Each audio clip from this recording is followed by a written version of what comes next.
ನಮಸ್ಕಾರ ಸ್ನೇಹಿತರೆ. ಜೇಡ ಅಂದ ತಕ್ಷಣ ನಮಗೆಲ್ಲ ಮೊದಲು ನೆನಪಾಗೋದು ಅದರ ಬಲೆ.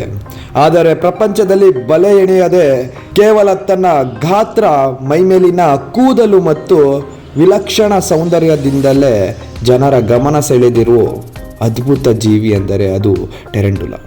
ಇತ್ತೀಚಿನ ದಿನಗಳಲ್ಲಿ ಭಾರತದಲ್ಲೂ ಈ ಜೀವಿಗಳನ್ನು ಸಾಕುವ ಕ್ರೇಜ್ ಹೆಚ್ಚಾಗಿದೆ.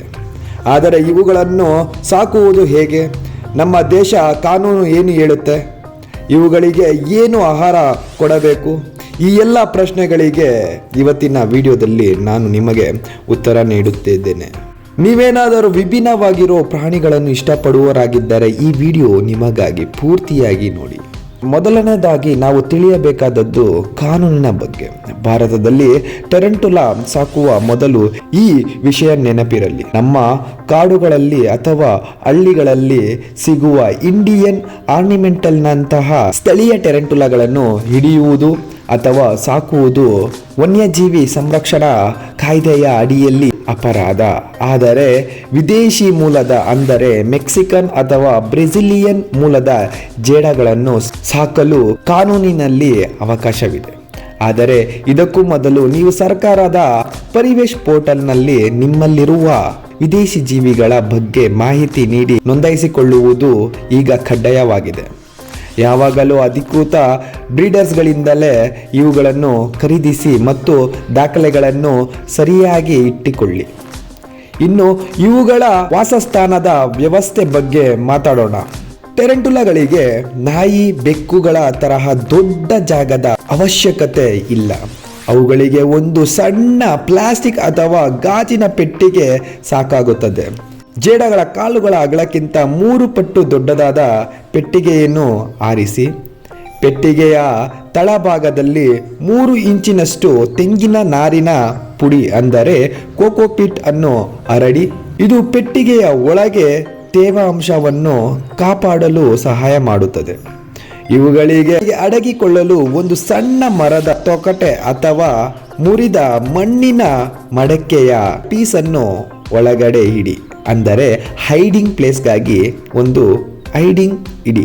ಮುಖ್ಯವಾಗಿ ಪೆಟ್ಟಿಗೆಯ ಬದಿಗಳಲ್ಲಿ ಸಣ್ಣ ಸಣ್ಣ ರಂಧ್ರಗಳಿದ್ದರೆ ಇವುಗಳಿಗೆ ಗಾಳಿ ಆಡಲು ಸುಲಭವಾಗುತ್ತದೆ. ಅತಿಯಾದ ಬಿಸಿಲು ಅಥವಾ ನೇರ ಸೂರ್ಯನ ಬೆಳಕು ಬೀಳುವ ಜಾಗದಲ್ಲಿ ಇವುಗಳನ್ನು ಇಡಬೇಡಿ. ಆಹಾರ ವಿಷಯಕ್ಕೆ ಬಂದರೆ ಟೆರಂಟುಲಾಗಳು ಸಂಪೂರ್ಣ ಮಾಂಸಾಹಾರಿಗಳು. ಇವು ಸತ್ತ ಆಹಾರವನ್ನು ಅಥವಾ ಹಣ್ಣು ತರಕಾರಿಗಳನ್ನು ತಿನ್ನುವುದಿಲ್ಲ. ಹಾಗಾಗಿ ಇವುಗಳಿಗೆ ಬದುಕಿರುವ ಕ್ರಿಕೆಟ್ಸ್, ಜಿರಳೆ ಅಥವಾ ಮೀಲ್ ವಾರ್ಮ್ಸ್ಗಳನ್ನು ಕೊಡಬೇಕಾಗಿರುತ್ತದೆ. ವಾರಕ್ಕೆ ಒಮ್ಮೆ ಅಥವಾ 2 ಬಾರಿ ಆಹಾರ ನೀಡಿದರೆ ಸಾಕು. ಪೆಟ್ಟಿಗೆಯಲ್ಲಿ ಯಾವಾಗಲೂ ಒಂದು ಸಣ್ಣ ಮುಚ್ಚಿಲ ಅಷ್ಟಿರೋ ಒಂದು ಕಪ್ಪಿನಲ್ಲಿ ಕುಡಿಯುವ ಶುದ್ಧ ನೀರನ್ನು ಇಟ್ಟಿರಲೇಬೇಕು. ಆಹಾರ ನೀಡಿದ ನಂತರ ಮರುದಿನ ಜೇಡವು ತಿನ್ನದೆ ಉಳಿಸಿದ್ದ ಭಾಗಗಳನ್ನು ಪೆಟ್ಟಿಗೆಯಿಂದ ಹೊರಗೆ ತೆಗೆಯಿರಿ. ಇಲ್ಲದಿದ್ದರೆ ಅಲ್ಲಿ ಫಂಗಸ್ ಅಥವಾ ಬೇರೆ ಕ್ರಿಮಿಗಳು ಉತ್ಪತ್ತಿಯಾಗಿ ಜೇಡಕ್ಕೆ ತೊಂದರೆ ಕೊಡಬಹುದು. ಜೇಡಗಳ ಜೀವನದಲ್ಲಿ ಮಾಲ್ಟಿಂಗ್ ಅನ್ನೋದು ಬಹಳ ಮುಖ್ಯವಾದ ಮತ್ತು ಸೂಕ್ಷ್ಮವಾದ ಹಂತ. ಜೇಡ ಬೆಳೆಯುತ್ತಿದ್ದಂತೆ ತನ್ನ ಹಳೆಯ ಚರ್ಮವನ್ನು ಕಲಚಿ ಹೊಸ ಚರ್ಮವನ್ನು ಧರಿಸುತ್ತದೆ, ಅಂದರೆ ಪೊರೆ ಬಿಡುವುದು. ಈ ಸಮಯದಲ್ಲಿ ಜೇಡವು ಬೆನ್ನ ಮೇಲೆ ಮಲಗಿದಂತೆ ಕಾಣಬಹುದು ಅಥವಾ ತಿಂಗಳುಗಟ್ಟಲೆ ಆಹಾರ ಸೇವಿಸುವುದನ್ನು ನಿಲ್ಲಿಸಬಹುದು. ಚರ್ಮ ಬಿಡುವ ಸಮಯದಲ್ಲಿ ಜೇಡ ತುಂಬಾ ಮೃದುವಾಗಿರುತ್ತದೆ. ಆಗ ನೀವು ಅದನ್ನು ಮುಟ್ಟಲೇಬಾರದು ಮತ್ತು ಪೆಟ್ಟಿಗೆಯ ಒಳಗೆ ಯಾವುದೇ ಕೀಟಗಳನ್ನು ಬಿಡಬಾರದು. ಹೊಸ ಚರ್ಮ ಗಟ್ಟಿಯಾಗಲು ಕನಿಷ್ಠ 1 ವಾರ ಸಮಯ ಬೇಕಾಗುತ್ತದೆ. ಅಲ್ಲಿಯವರೆಗೂ ಯಾವುದೇ ತೊಂದರೆ ಕೊಡದೆ ಜೇಡವನ್ನು ಶಾಂತವಾಗಿ ಇರಲು ಬಿಡಿ. ಕೊನೆಯದಾಗಿ ಟೆರಂಟುಲಾಗಳನ್ನು ಕೈಯಲ್ಲಿ ಹಿಡಿಯುವ ಬಗ್ಗೆ ಒಂದು ಎಚ್ಚರಿಕೆ. ಇವುಗಳನ್ನು ನಾಯಿ, ಬೆಕ್ಕಿನಂತೆ ಕೈಯಲ್ಲಿ ಹಿಡಿದು ಆಟವಾಡುವುದು ಸರಿಯಲ್ಲ. ಯಾಕಂದರೆ ಇವು ಥಟ್ಟನೆ ಕೈಯಿಂದ ಕೆಳಗೆ ಬಿದ್ದರೆ ಹೊಟ್ಟೆ ಒಡೆದು ಸಾಯುವ ಸಾಧ್ಯತೆ ಇರುತ್ತದೆ. ಇವುಗಳ ಮೈಮೇಲಿರುವ ಕೂದಲುಗಳು ನಿಮ್ಮ ಚರ್ಮಕ್ಕೆ ತಗುಲಿದರೆ ತುರಿಕೆ ಉಂಟಾಗುವ ಸಾಧ್ಯತೆ ಇರುತ್ತದೆ.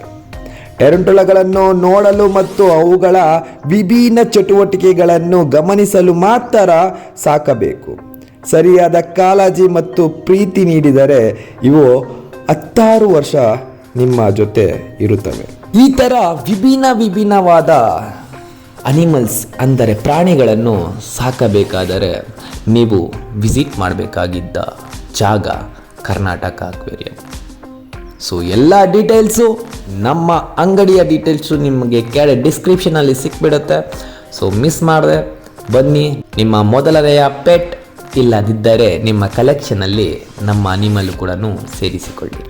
ಸೊ ಸ್ನೇಹಿತರೆ, ನಿಮಗೆ ಈ ವಿಡಿಯೋ ಮಾಹಿತಿ ಇಷ್ಟವಾಗಿದ್ದರೆ ವಿಡಿಯೋ ಲೈಕ್ ಮಾಡಿ ಮತ್ತು ನಿಮ್ಮ ಫ್ರೆಂಡ್ಸ್ ಜೊತೆ ಶೇರ್ ಮಾಡಿ.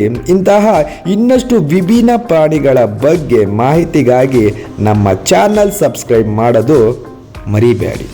ಮುಂದಿನ ವಿಡಿಯೋದಲ್ಲಿ ಮತ್ತೆ ಸಿಗೋಣ. ಧನ್ಯವಾದಗಳು.